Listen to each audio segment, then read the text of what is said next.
Hey, I'm going to teach you how to do a medical compression wrap. This wrap is really good to get rid of swelling. So let me start with just the supplies you need to have before you begin. This is a short stretch wrap. There's no elastic in it, and you can see it just has a very short stretch. You need 2 rolls of this at least, depending on the size of the leg you're going to wrap and how high you're going to wrap up the leg. So we have a shorter wrap we're going to put on the foot so we can hug it into the ankle, and a wider wrap that's going to go up to the knee, because in Katie's case we're going to wrap up to the knee.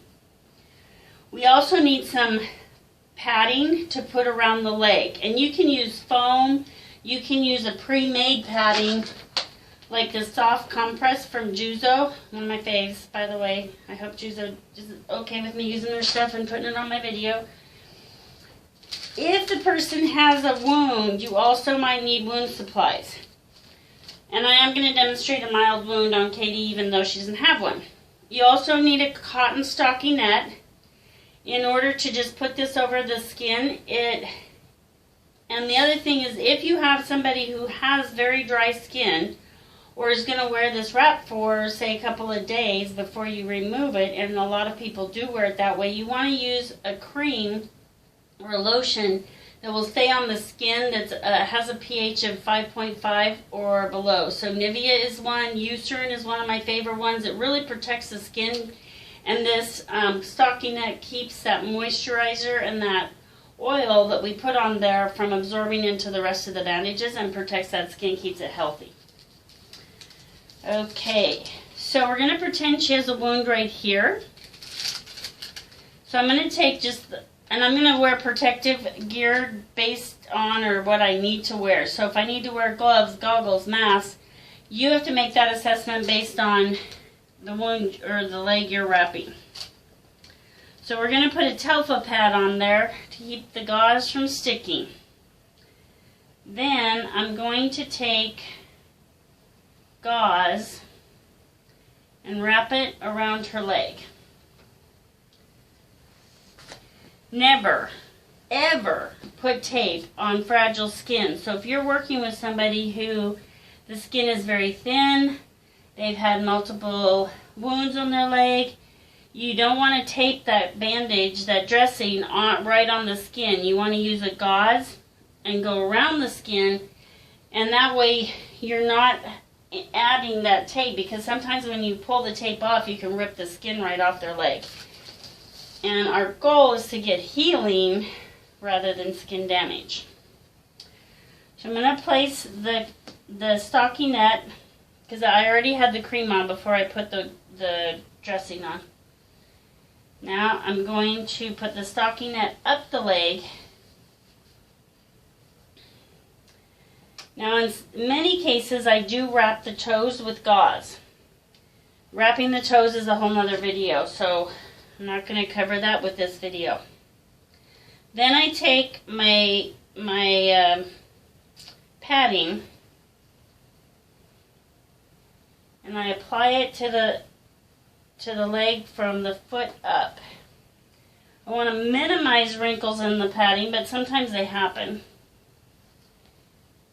So it's okay if you have a few. But I'm overlapping it, and I'm just spiraling it up the leg. I need it to stay here long enough for me to get the other layers on.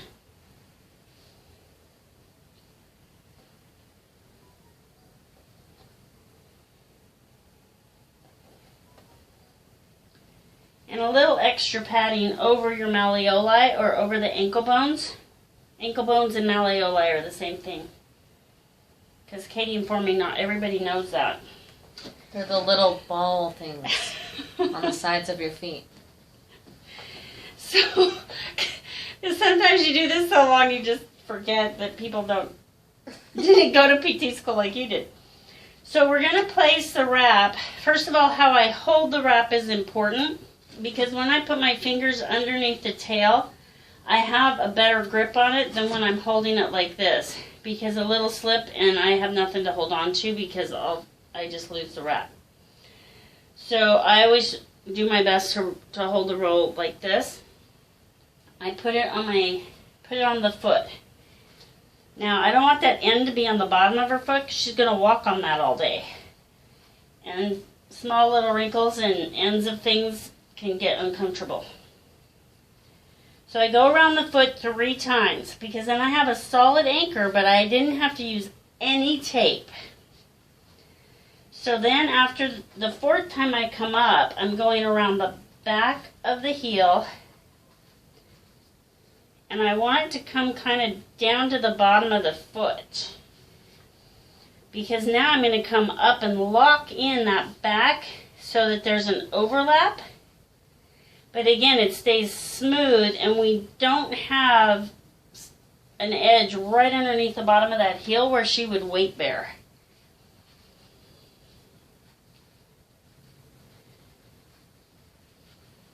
Now I'm going to start a herringbone pattern.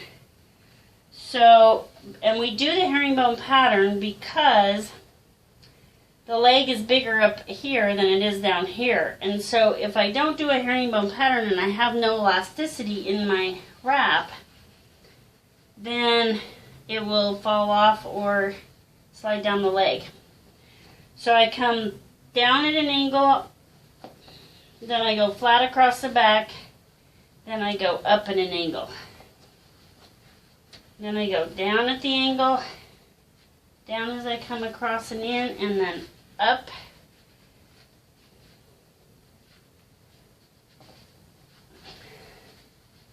Now I'm keeping a constant pressure on the wrap, but I'm not pulling it tight. I'm not like yanking on it. It's firm.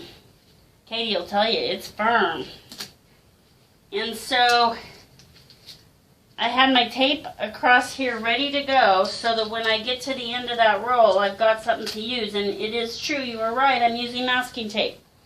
So some people think that that's really weird in healthcare that I'm using masking tape, but I used to use medical tape and people would come back with masking tape on their wraps because they were falling off from the medical tape not holding. So I just switched over and started using masking tape because it's not going to be on their skin. You're taping wrap to wrap, and it keeps it on there. My head's cut off. Okay. Not that I'm the important thing here. I'm not. Katie's leg is the important thing.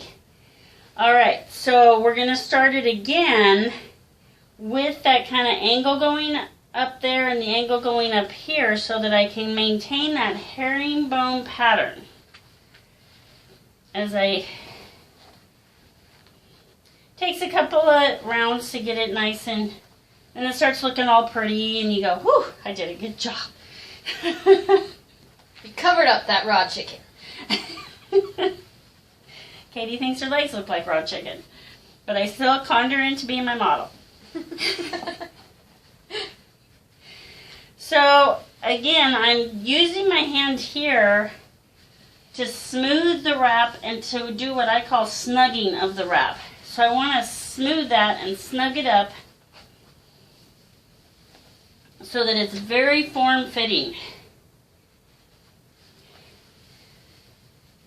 And she should be feeling a fairly good amount of pressure on her leg. That I do.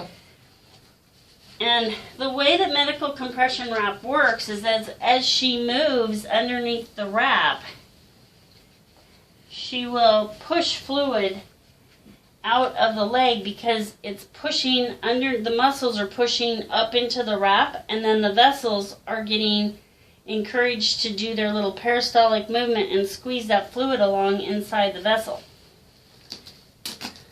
What does peristaltic mean?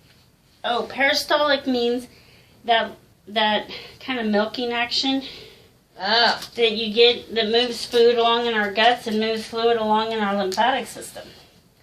So the last layer of wrap that I'm going to put on, I put 3 pieces of tape. Why? Because that person's going to move. I want you to move a lot today, as much or more than you would normally move, so that you are moving that fluid out of there from the pressure of the wrap. The more you move, the more comfortable the wrap becomes, because it will decrease the pressure as the fluid moves out. But as that fluid moves out, your blood vessels can actually dilate or get bigger, and that brings healthy blood in to heal that wound. Thanks for being my model. Of course.